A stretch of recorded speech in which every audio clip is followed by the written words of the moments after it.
Good morning. Good morning. It's great to be here. It's an honor this must be old Florida Day or something, because the Congresswoman has been a great friend of mine for years, and this is where I come from. I got my start as a young Democrat, and then eventually became vice chair of the Democratic Party of the state of Florida. So I have, in fact, throughout my life, worked hard for the citizens of my city and the state of Florida. But I will tell you that the NLC really values the input from the Democratic municipal officials.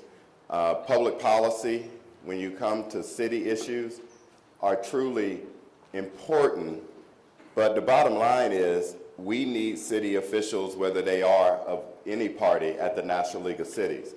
But I need a strong DMO in order to be strong on the Hill as well as with the administration. And one of the things that Joe and Barbara and their entire team and I have done is that we work so that the DMO programming and concepts are involved and integrated in the National League of Cities. Because without a strong Democratic municipal officials organization, we won't be strong up here in Washington. Congresswoman Wasserman Schultz have already said what's happening most is happening at the city level, but I can also tell you that it's more important that we realize that we can make a difference and push, oh no, and push the envelope around municipal issues here in Washington, D.C. I remember last year speaking to so many groups and saying there's nothing happening in Washington. There's nothing happening in Washington, and everything is happening on the local level. Well, I started thinking about the message I was sending to many of you, that maybe you didn't matter in Washington. Well, it's not true. We have seen on our national municipal policies that we have started folks thinking about the fact that the internet sales tax issue is important to cities, and that if we don't have marketplace fairness in American cities, then those downtowns that we lead and that employ our citizens and that create job opportunities and economic development in our cities is going to be lost. So in fact, you do make a difference up here in Washington, D.C., and you are making this issue important. Now, how are you making it important? The one thing that we know is before last year, when this was not a priority, we didn't get hearings.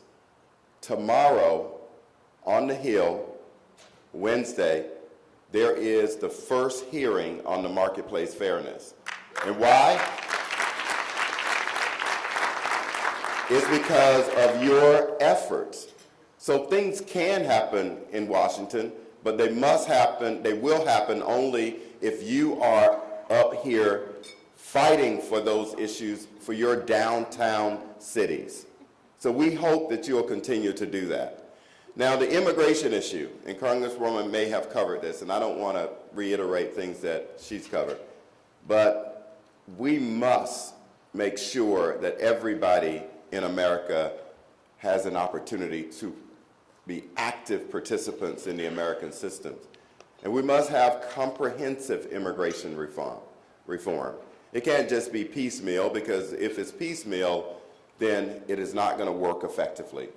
So we need to push for comprehensive reform in immigration for all Americans that are here that want to participate in the American system. Now, when we saw the president, he talked about the fact that, he has a pen and a phone. And he's going to make things happen, because things have not been happening in Congress the last couple of years. He has a pen and he has a phone. He's used his pen on the health care, Obamacare. He's used that. And we need to help Americans. This is a nonpartisan issue to me. He needs to help Americans to be able to get affordable health care. We need to help our citizens get registered for affordable health care. Now, I'm going to be really straight for elected officials in here. That is your best re-election campaign grassroots strategy. If I was still in public office, I'd be right now, except you need to be here in Washington with me. But when you go home, you need to go to every church, you need to go to every neighborhood, you need to find a way to set up a computer, you need to go to the front of every grocery store and sit there with the computer and paper or whatever you need to do and educate people about health care. Now, if I was still in office and I was running for re-election or running for office, that would be my grassroots strategy right there, hands-on. Because people are saying they would look at you as a leader who's providing information for them to get the health services that they need. Because I'm trying to make sure that we get everybody signed up. And I'm trying to make sure that everybody in this room knows that they can use that as a way of touching their citizens, educating their citizens. So the president has a pen and he has a phone. Elected officials in this room, you have that same pen and you have a phone. And I want you to help us at the National League of Cities to push our federal legislative priorities so that all of our citizens will be able to feel connected and feel like they live in the place that they are now residing. And so as I leave you, when I say live in a place that they are residing, I remember growing up in rural South Florida, and when people think of Florida, they think of this beautiful paradise, beaches, sun. That exists, but not in my neighborhood. And so when I ran for office, I ran because I wanted people who were not participating in the system to have a representative and a voice. When I was working in the celery fields of Belglade, Florida, and the sugarcane fields, I never visualized myself having a voice in the public process. But as I grew up as a kid and I watched the policies that were developed, didn't represent my folks, my family, my community, I knew I had something to do. I had a responsibility to step in and to make sure that that voice was heard. And so when I got elected, I was 24 years old. Didn't have a clue, but I wanted to make sure that crime and educational opportunities and a library was created in my community. I started from the agricultural community, working in the fields, but I continued to push as I became an elected official. But one of the things that I recall is that I never forgot where I came from. I never forget where I came from. So as I'm in this role in Washington, D.C., the policies that I fight for in American cities represent all people, especially those that are voiceless.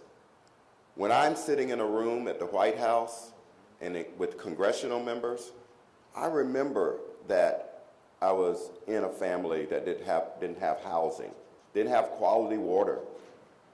We had a community bathroom where men bathed on one side and women bathed on the other side. I'm not talking about a bathroom where everybody had it in their house. Councilman Ross from Belglade, Florida, and I grew up the same place. We had a community bathroom.